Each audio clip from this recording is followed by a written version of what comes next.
kembali lagi dalam program Open the Door, obrolan penting terkait dunia rehabilitasi. Nah, di samping saya telah hadir Mbak Ceti. Mbak Ceti ini adalah perawat di Balai Besar Rehabilitasi BNN dan juga konselor dari VCT. Halo semuanya, perkenalkan nama saya Ceti. Saya adalah perawat di Balai Besar Rehabilitasi BNN dan sekaligus konselor HIV. Nah, Mbak Ceti, ini tuh ada beberapa pertanyaan terkait HIV/AIDS. Nah, yang pertama nih, Kak, apa sih HIV/AIDS itu?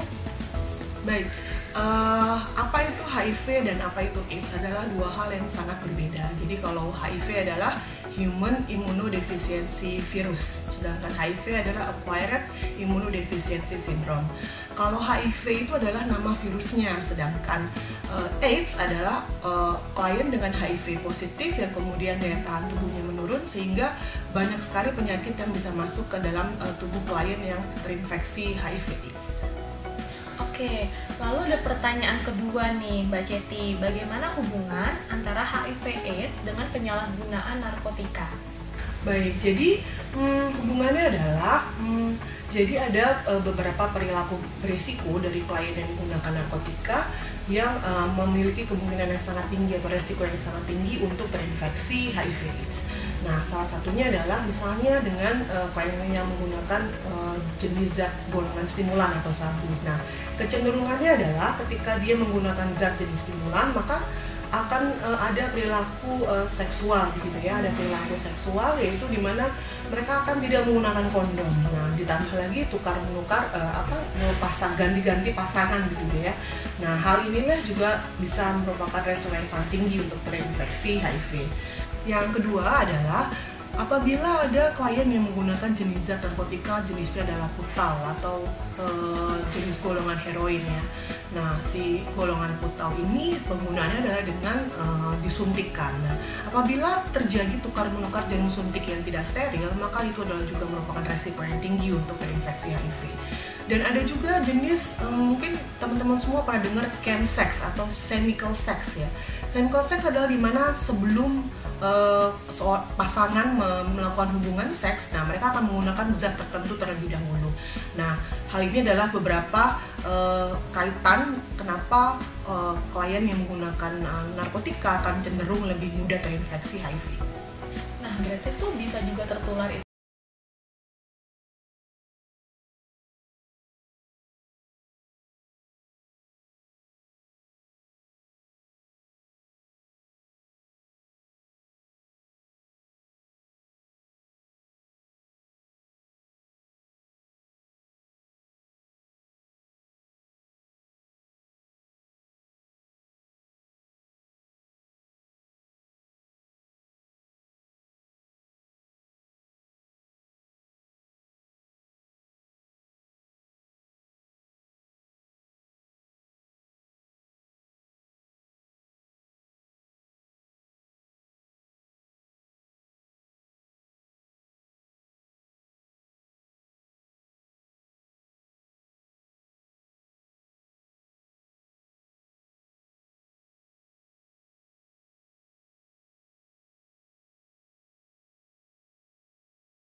Tapi kalau saya boleh berbicara secara preventif, maka sebenarnya HIV itu tidak bisa disembuhkan ya, tapi bisa dikendalikan virusnya. Nah, dengan cara apa dikendalikan virusnya? Jadi ada pengobatan-pengobatan tertentu yang harus dilakukan oleh si klien ya, dan klien dengan HIV positif untuk supaya dia bisa kembali sehat dan bisa bereproduktif kembali.